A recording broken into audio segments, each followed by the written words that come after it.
Contexto económico.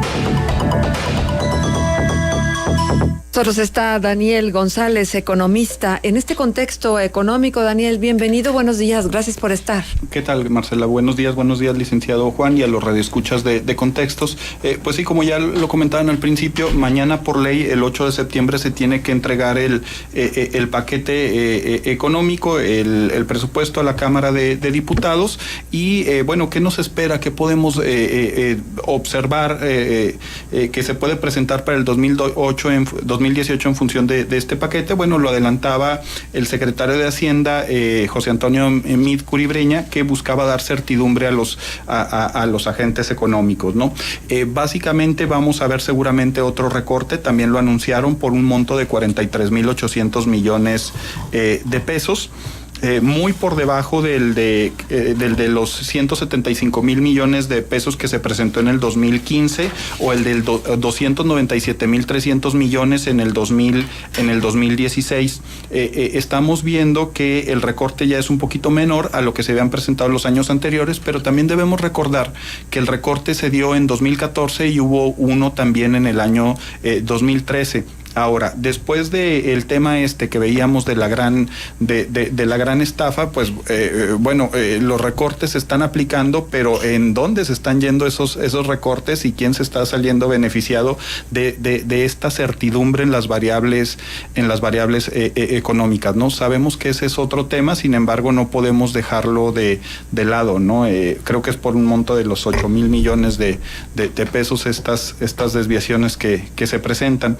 Ahora, este paquete económico 2018 va en dos direcciones. Primero, este recorte por los 43,800 millones que, como decíamos, buscan dar certidumbre a los agentes económicos, y el otro tema tiene que ver con ir ajustando los precios de la gasolina en función del IEPS, que se presentó también a principios del año y que ya no está, digamos, en una situación tan crítica como a principios de 2017, como lo mencionábamos. Sin embargo, el costo del déficit lo sigue pagando la población, y entonces aquí hay un tema que tenemos que tomar en consideración.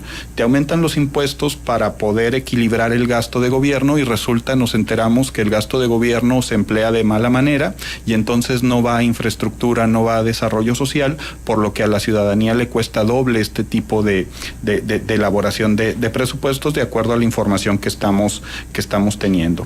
Dentro de este paquete económico nos habla de que en gran medida va a funcionar en función del paquete de los precriterios generales de política económica que se dieron en abril, si ustedes recuerdan.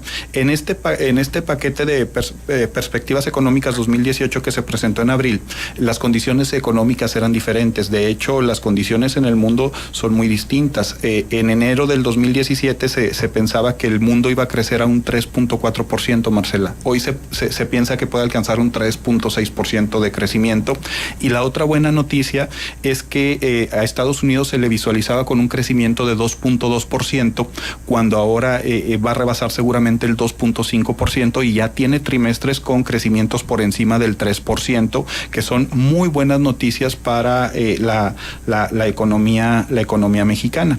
Sin embargo, aquí yo quisiera hacer un planteamiento en función de una lectura que tuve con Rolando Cordera, en donde hacía una crítica al informe de gobierno de Enrique Peña Nieto de la semana pasada, en donde el presidente manejaba que teníamos una disyuntiva muy clara: seguir construyendo para hacer de México una de las potencias del siglo XXI o ceder un modelo del pasado. Sin embargo, aquí la pregunta es: ¿a cuál modelo del pasado se refiere el presidente de la República? ¿Al modelo de la economía mixta, que creó las instituciones que hoy son vigentes en nuestro país, como el Infonavit, como el Seguro Social, como el programa de pensiones y jubilaciones, que hoy tienen a muchos de los mexicanos no en la pobreza extrema, que están otros que no están bajo este sistema, bajo este modelo económico atrasado, anquilosado, que creó la infraestructura con estos caminos, con estos puentes, con esta red hidráulica,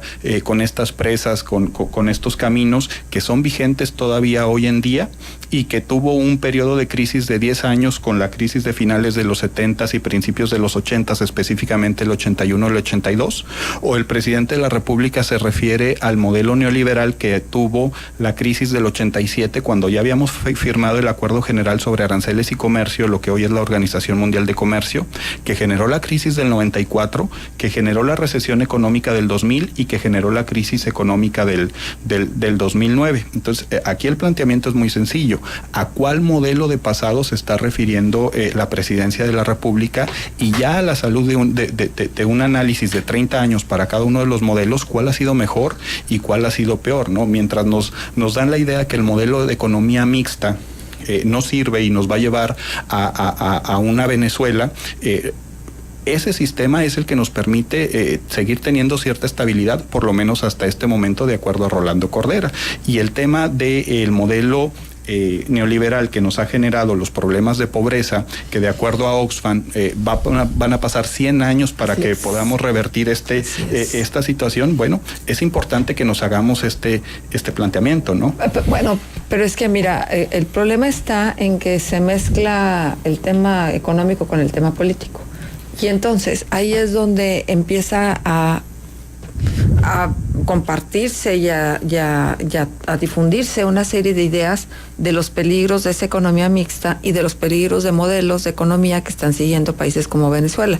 Cuando vemos precisamente que en Venezuela, pues a lo mejor tienen todas las circunstancias como las tenemos nosotros. Hay que recordar que Venezuela es un país petrolero y que tiene también una diversidad en su geografía y en sus recursos naturales importantes, pero que finalmente tampoco lo han capitalizado, Daniel. Y entonces aquí va la pregunta, ¿es un problema de modelo que yo quiero hacerte, que quiero hacerle a los radioescuchas en realidad, o es un problema de exceso de conocimientos y de falta de proyectos? Porque estamos hablando de un excelente manejo de cifras macroeconómicas, de análisis de variables, de regresiones lineales múltiples, de análisis econométricos, de manejo de déficit del 2%, de ajustes en los gastos petroleros, pero en realidad estamos teniendo un proyecto de desarrollo de nación que nos lleve a que el presupuesto que se va a presentar mañana lleve una dirección congruente y que mejore la situación económica del país. Pues vete de lo particular a lo general.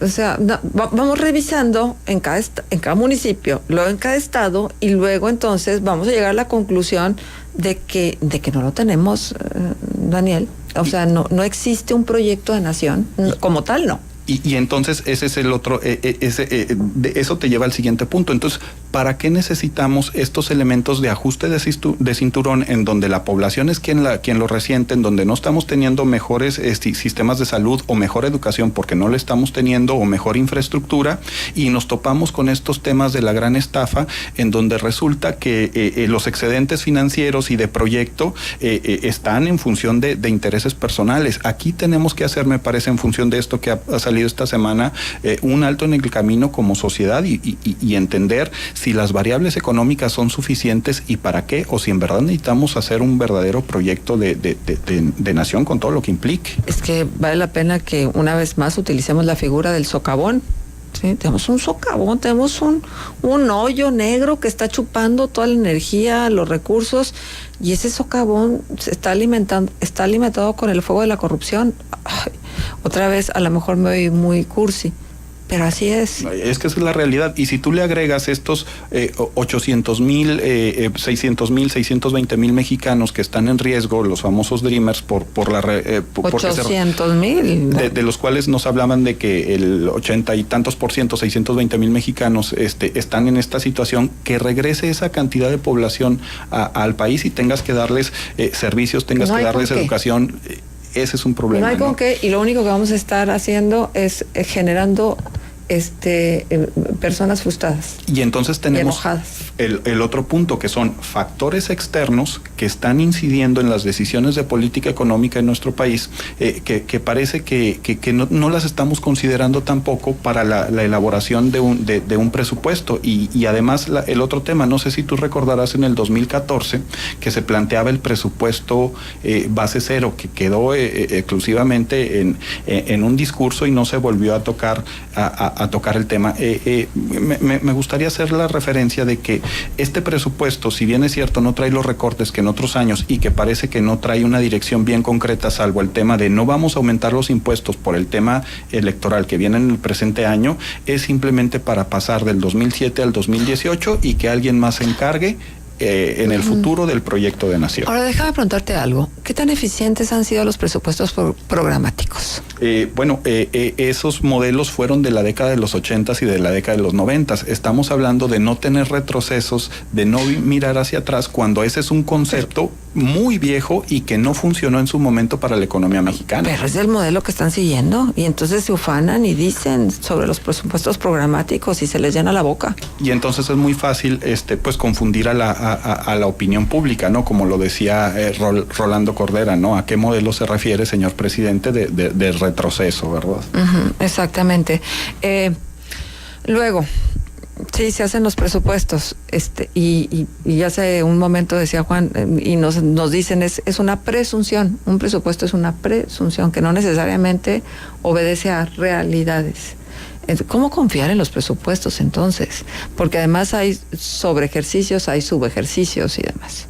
Bueno, lo que ha tratado de darle certidumbre a la elaboración de estos presupuestos es pues la inserción de México en el tema del Fondo Monetario Internacional, en el consenso de Washington, en donde son muy claros, en donde tú no debes rebasar cierto déficit, donde no debes de gastar más de lo que ingresa, y que el ejercicio de los últimos años por parte de la Secretaría de Hacienda ha sido precisamente ajustar este déficit que no rebase el 2.5%, que se ajustó con los recortes que acabamos de mencionar y con el otro tema que es el aumento en los precios de la gasolina, para que el gobierno federal tuviera un poco más de ingreso y pudiera absorber esta diferencia, ¿no? Y el otro tema que te permite o que te lleva hacia el ajuste de estos presupuestos y que seas muy cuidadoso en manejarlos es el tema de la deuda. Cuando tú estás ya teniendo más del 50% del Producto Interno Bruto comprometido por concepto de deuda, los organismos internacionales y las calificadoras internacionales te empiezan a prender los focos amarillos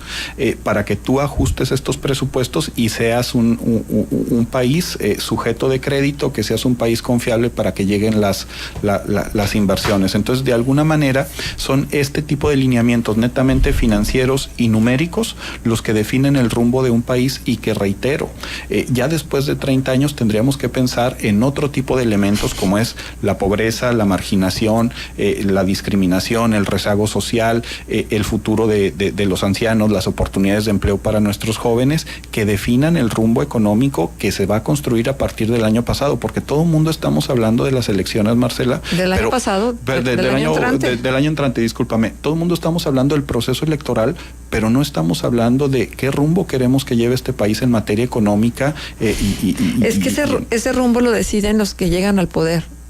Y yo creo que ahí es un grave error, porque los ciudadanos, ¿cómo participamos? ¿Cómo somos actores para definir el rumbo que queremos que el país siga?